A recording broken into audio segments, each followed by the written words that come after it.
Bueno, vamos directos al grano. Bienvenidos a esta nueva exploración visual. A menudo, al pensar en Centroamérica, lo primero que nos viene a la mente son esas playas tropicales infinitas o densas selvas al nivel del mar. Pero la realidad geológica, la realidad es muchísimo más dramática y monumental. Hoy nos vamos a sumergir en un análisis a fondo de una de las geografías más alucinantes y accidentadas de todo el continente, el relieve de Honduras. Hablamos de una historia literalmente escrita en piedra, que nos va a revelar cómo las fuerzas más extremas de la Tierra crearon un puente absolutamente vital para la vida. Fijémonos en este dato, porque es un punto de partida brutal. Aproximadamente el 63% del territorio hondureño es pura montaña. Y no hablamos de unas cuantas colinas sueltas por ahí, que va. Es la característica que define por completo a toda la nación. Más de la mitad del país es un laberinto increíble de picos, valles y cordilleras que parece que quieren arañar el cielo. Para guiarnos en esta exploración, seguiremos este esquema rápido. Primero, el país más montañoso. Segundo, las fuerzas que moldean la Tierra. Pasaremos después a mapear las regiones geológicas. Luego veremos las eras de aislamiento. Y terminaremos con el puente terrestre biológico. Empecemos por la primera parte, el país más montañoso.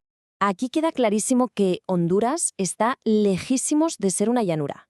Es literalmente una fortaleza natural elevada con una altitud promedio de unos 1000 metros. Las tierras del interior son viejísimas y están atravesadas por profundas grietas. Y claro, esta topografía tan escarpada no es solo un paisaje bonito, es que dicta absolutamente todo, desde por dónde fluyen los ríos hasta dónde se han asentado las poblaciones a lo largo de los siglos. Ahora bien, toda esta elevación inmensa no es un bloque uniforme, ni mucho menos. La Gran Cordillera Centroamericana actúa como una especie de columna vertebral que atraviesa el país de noroeste a sureste, dividiéndolo en grandes regiones. Tenemos la región oriental y la región occidental. Pero, atención a esto, justo entre ellas, cortando el territorio de norte a sur, hay una tercera pieza clave del rompecabezas, la famosa Depresión Central. Es un terreno súper fracturado y de una complejidad maravillosa. Pasemos a la sección 2, fuerzas que moldean la Tierra. Para entender cómo se levantó semejante paisaje tenemos que hablar de un concepto científico clave, los movimientos orogénicos. Básicamente, hace millones de años, las entrañas de la Tierra no estaban precisamente tranquilas. Estas brutales fuerzas internas, empujando, chocando y liberando una energía descomunal, son las causantes de que la corteza terrestre se pliegue, se fracture y se llene de fallas. Son en esencia la maquinaria pesada de la naturaleza, las responsables de levantar esas montañas desde la mismísima roca madre.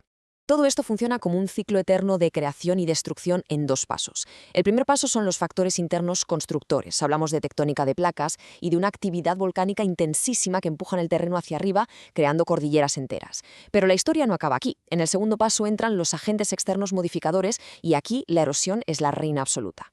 Mientras la Tierra sigue empujando hacia arriba, el viento y el agua se tiran millones de años limando y esculpiendo esos picos gigantes hasta darles la forma que vemos hoy en día.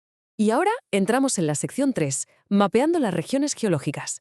Si nos ponemos a analizar las rocas de Honduras, es casi como leer los anillos de un árbol, pero a escala planetaria. Por ejemplo, si nos vamos al norte, a la Sierra de Omoa, la corteza está formada por rocas cristalinas y metamórficas antiquísimas, que vienen del mismísimo Paleozoico, o sea, roca increíblemente vieja. En cambio, si nos fijamos en la Cordillera del Sur, la cosa cambia por completo. Ahí las montañas están hechas de rocas ígneas y volcánicas mucho más jóvenes, del Terciario tardío o el Cenozoico. Es una auténtica locura, un choque de eras geológicas conviviendo dentro de las mismas fronteras. Y por si faltaba contraste en este mapa, tenemos la vasta llanura costera de la Mosquitia, en el Caribe, que es un mundo aparte. Nada de rocas metamórficas por aquí. Estas llanuras están cubiertas por sedimentos marinos del Pleistoceno y por encima depósitos fluviales muy recientes. Estas tierras asomaron la cabeza por pequeños levantamientos de la corteza. Es fascinante pensar que, mientras el centro del país era un caos de montañas surgiendo con violencia, los bordes eran como un lienzo plano, modelado simplemente por las subidas y bajadas del nivel del mar durante las glaciaciones. Vamos con la sección 4, eras de aislamiento. La historia de toda esta zona es, en el fondo, la de un puente que aparece y desaparece. A principios del Mesozoico, el núcleo de Centroamérica ya estaba sobre el agua. Pero ojo, que esto no fue un puente estable desde el principio. Durante una eternidad, desde el Eoceno hasta principios del Plioceno, hubo barreras marinas enormes que partían Centroamérica, aislando por completo esta masa de tierra de Sudamérica. Hubo que esperar hasta el Terciario tardío, ya en el Plioceno, para que esas grandes conexiones terrestres entre continentes se volvieran a unir definitivamente. Hay un detalle que es simplemente alucinante y que demuestra lo estable que es esta zona montañosa de la que venimos hablando. Mientras los océanos del mundo no paraban de subir y bajar, aislando otras tierras, este núcleo central, que va desde Oaxaca en México hasta el noroeste de Nicaragua, aguantó el tipo. No se ha hundido bajo el agua desde al menos el Mesozoico temprano. Ha sido una especie de ancla de tierra firme en un mundo que no paraba de inundarse y cambiar. Y llegamos a la última parte, la sección 5, el puente terrestre biológico. Para que nos hagamos una idea real de las inmensas escalas de tiempo de las que estamos hablando, pensemos en esto. El interior montañoso de Honduras ya asomaba por encima del nivel del mar desde antes de que existieran las aves. Es de locos, antes de que el primer animal con plumas surcara los cielos, estos picos ya estaban ahí, firmes, preparándose para ser el escenario de uno de los intercambios de especies más brutales de toda la historia del planeta. Como acabamos de ver, el mar rompió los caminos entre el norte y el sur, y luego se volvieron a unir en el Plioceno, dando el pistoletazo de salida al gran intercambio de fauna. Pero claro, no era barra libre para todos los animales. Había un sistema de filtros súper complejo.